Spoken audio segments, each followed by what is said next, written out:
Over the years, the Sonic movies did something that no one expected. They started as a risky video game adaptation, but slowly turned into an actual universe with a ton of continuity, characters that people care about, and room to grow.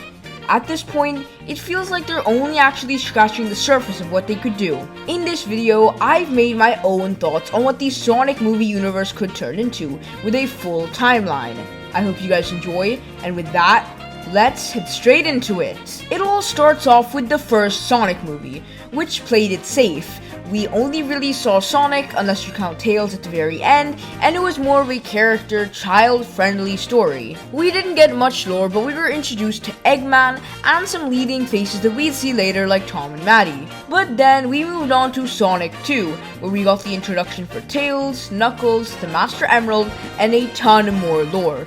Things really started setting up, and people realized that there was so much room for expansion, which is what led us to the first TV show of the series, Knuckles. This show really delved into the character of Knuckles and helped people understand him and his story more. It really helped open up the franchise and made us realize we could be seeing so much more media for this. We also realized that Sonic doesn't need to be the focus of every project, and we can have other characters take the lead. It was a spin-off that gave Knuckles and Wade a ton of character time, and honestly, I think I can speak for everyone when I said this show was amazing. And of course, we can't forget the beautiful Sonic 3.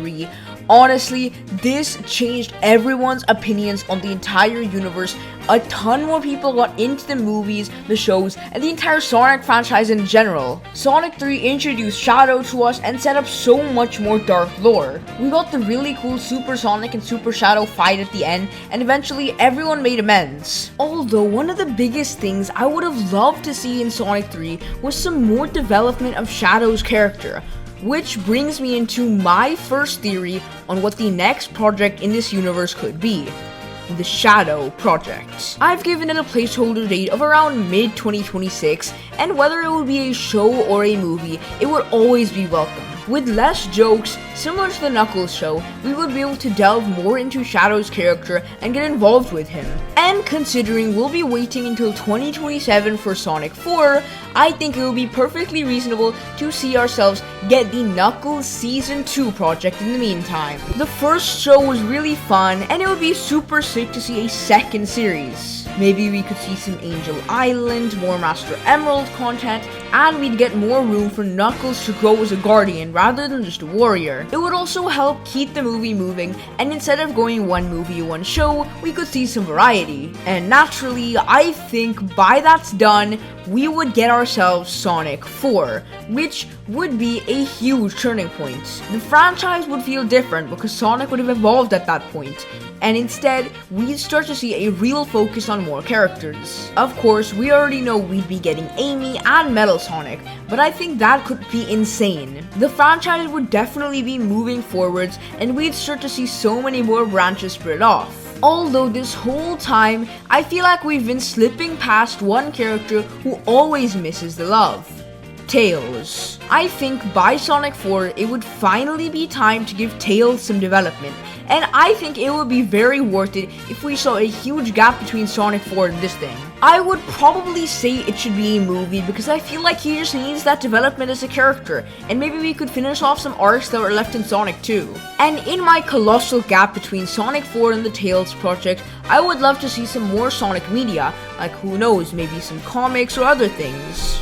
They would tie into the movies, but you wouldn't need to see them or read them just to get all the knowledge you need. Moving forwards though, I think it would be epic to see ourselves Sonic 5 with the introduction of Silver. You're probably wondering why there's an almost 2-year gap between Tails and Sonic 5, and honestly, I think it would make sense to see this gap. These movies take a lot of time considering all their effects, graphics, and editing, and naturally, moving forwards, we'd get more of those animated characters, so it would make sense for movies to be more farther apart. Hence the blue in the logo. I think it would be awesome if we saw ourselves the introduction of Silver. It would also make sense around here to start setting up some new villains instead of just the regular Eggman. Maybe we could see the Time Eater get introduced in live action, or other characters like the Bio-Lizard. Maybe even Mephiles or Infinite could get their live action appearances. And moving on, I feel like it would make perfect sense to get Sonic 6. After tons of shows and projects, nearing the end of this first timeline, I think it would be nice to just see 2 back-to-back movies, nothing else. It would be really nice to see Sonic go back and visit his home planet.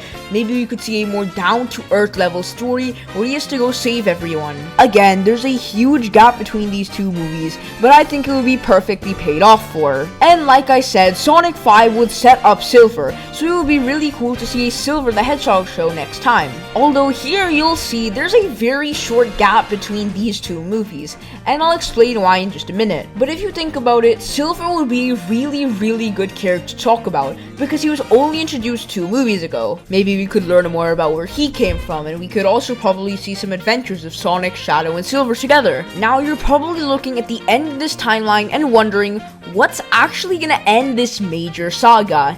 And in my opinion, this is a really far stretch, but a Super Smash Bros. Movie. This would be the perfect tie-in to the end of the first phase of the Sonic movies, and yes, it would heavily rely on other franchises too, but similar to like the Avengers movie, this would be so sick. And just like that, my phase 1 of the Sonic movies is complete. I hope you guys enjoyed, and if you did, please make sure to leave a like and subscribe because it's free, easy, and it'll help me out a ton on my journey to hitting 10,000 subscribers before the end of the year. Let me know down below in the comments what you would like to see for the rest of the Sonic Cinematic Universe. I'll see you in the next one.